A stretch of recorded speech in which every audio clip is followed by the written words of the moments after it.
Hey everyone, and welcome back to another video. And in this video, I'm going to show you how to fix your Govee TV Backlight 3 from not working. Now this video is going to be particularly useful for individuals. Let's say that you have the Govee TV Backlight 3 and you've had it for a couple months.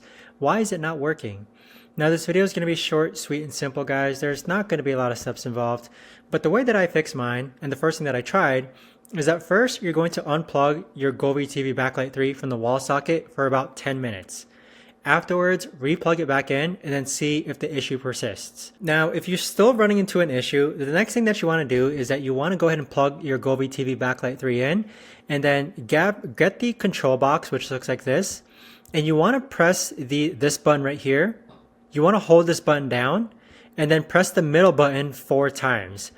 Now what this is going to do is that it's going to soft reset your Govee TV Backlight 3 and you're going to see like the lights start flickering. But once you do that, check and see if the issue persists, because once I did that, it was able to fix my lights from flickering. But if there's still an issue with your Govee TV Backlight 3, I'd say that now would be a good time to contact Govee support, but I hope those other 2 solutions did help you out.